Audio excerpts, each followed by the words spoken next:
Bonjour à tous, très heureuse de cette belle et grande réunion de famille. Je veux aussi m'associer aux remerciements adressés à Éric Chal et à Daniel pour avoir permis de nous retrouver aujourd'hui. Alors, Monsieur le Président Lagarde, Monsieur le maire André Santini, le plus grand exemple pour nous tous. Et puis, je ne peux pas m'empêcher de saluer le très respecté et bien-aimé président du puissant groupe centriste au Sénat, le président Hervé Marseille. On doit à chaque fois faire un peu de déférence, vous l'avez compris. Je veux saluer tous les collègues parlementaires avec une pensée affectueuse particulière pour Claude Kern, sénateur d'Alsace, en ayant en notre nom à tous une pensée solidaire et émue pour tous les Strasbourgeois, cette belle ville d'Europe.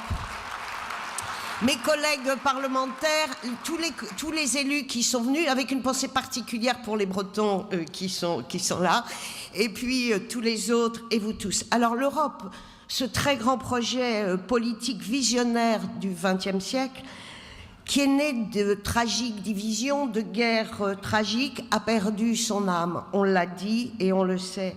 Rétréci à un simple marché économique, bloqué par son impuissance politique et confronté aujourd'hui à une montée des nationalismes dont son impuissance fait parfois le lit. Elle subit une mondialisation aux antipodes des valeurs humanistes que nous portons avec fierté. Et notre famille politique, le président Lagarde l'a dit et le redira, porte en elle comme un ADN très fort, avec constance et conviction, malgré les doutes de nos concitoyens, une nécessité d'Europe et porte une ambition européenne qui est aujourd'hui notre responsabilité et notre chance d'avenir. Oui, mes chers amis, l'Europe est notre rempart, c'est aussi notre chance et notre avenir. Pour construire une Europe souveraine en matière de sécurité, contre le terrorisme, contre la criminalité internationale, une Europe pour la défense, pour pouvoir coopérer avec nos alliés et non nous soumettre et dépendre d'eux. Construire une Europe protectrice qui fera converger les règles sociales et les règles fiscales. Construire une Europe puissante pour une économie stratégique en matière d'industrie mais aussi en matière agricole, pour gagner notre souveraineté alimentaire et notre indépendance énergétique.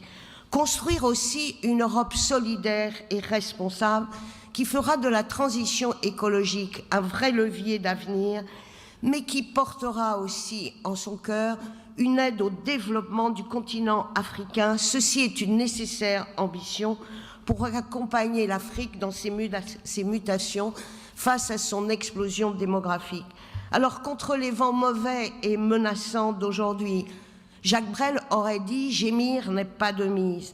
L'heure n'est ni au repli, ni au doute, elle est à l'affirmation, à l'ambition d'un nouveau souffle européen au service de nos valeurs humanistes pour une Europe puissante et protectrice. Avec vous tous ici, je salue avec beaucoup de fierté la détermination de notre président Jean-Christophe Lagarde à porter en fidélité, mais aussi en responsabilité, une promesse d'Europe pour les peuples et pour nos valeurs, une promesse d'Europe et du sursaut. Alors, tous en avant avec Jean-Christophe Lagarde. Je vous remercie.